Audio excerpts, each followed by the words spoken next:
কয়েকটি প্রশ্ন এসেছে হাতে। প্রশ্ন, শবে বরাতের বিশেষ কোনো আমল আছে কি? উত্তর, আমাদের দেশের একটি সম্প্রদায় শবে বরাতকে অস্বীকার করে।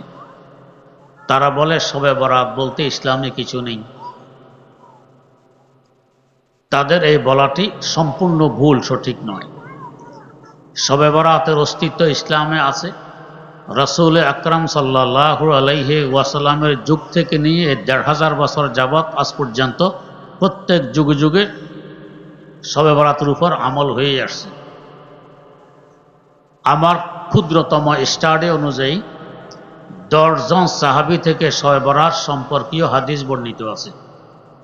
এই ১০ জনের মধ্যে আবু বকর সিদ্দিক রাদিয়াল্লাহু আনহু আছেন, আলী মুরতাজা রাদিয়াল্লাহু আনহু আছেন, আবু মুসা আশআরী রাদিয়াল্লাহু আনহু আছেন, আয়েশা সিদ্দিকা রাদিয়াল্লাহু আনহু আছেন, আবু হুরায়রা রাদিয়াল্লাহু তাআলা আনহু আছেন। এইভাবে ১০ জন সাহাবী থেকে শবে বরাত সম্পর্কে হাদিস বর্ণিত আছে। কিছু হাদিস সহিহ, কিছু হাসান, কিছু জয়ীফ। যারা অস্বীকার করে এরা কিছু মওযু বানাওয়াট হাদিসকে সামনে এনে কই দেখেন শবে বরাতের হাদিস বানাওয়াট, যেটা সহিহ এবং হাসান এগুলো উল্লেখ করে না, ধোঁকা দেয়। হ্যাঁ, ২ নম্বর কথা, নির্দিষ্ট কোনো আমল আছে কি না? নির্দিষ্ট কোনো আমল নেই। আল্লাহ পাক সহজ করে দিয়েছেন, তোমার মনে যে আমল করতে চায় সেটাই করতে পারো।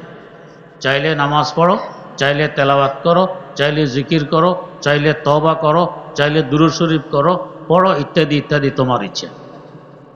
২ নম্বর, আমাদের দেশে শবে বরাতে হালুয়া রুটি ইত্যাদি তৈরি করা হয়, এগুলো ইসলামে জায়েজ আছে কি?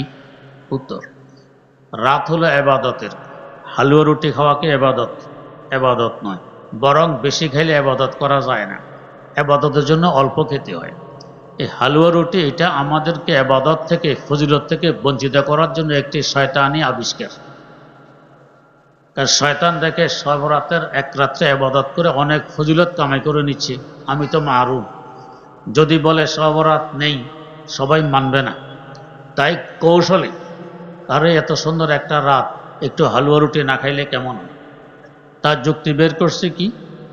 উহুদের যুদ্ধে নবী করিম সাল্লাল্লাহু আলাইহি ওয়াসাল্লামের ২টি দাঁত মোবারক শহীদ হয়ে গিয়েছিল।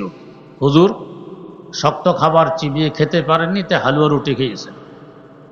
এক তো হলো এটা বানাওয়াট কটা, অবাস্তব কথা। দ্বিতীয়ত, রুটি তো চিবাইতে হয়, দাঁত ভাঙা অবস্থা রুটি চিবেছেন কিভাবে? দ্বিতীয়ত, উহুদের যুদ্ধ সংগঠিত হয়েছে রোজার ঈদেরও পরে। আমরা রোজারও ১৫ দিন আগে হালুয়া রুটি খেয়ে ফেলি, দাঁত ভাঙার আগে খেয়ে ফেলছি। এটা কেমন কথা হইল?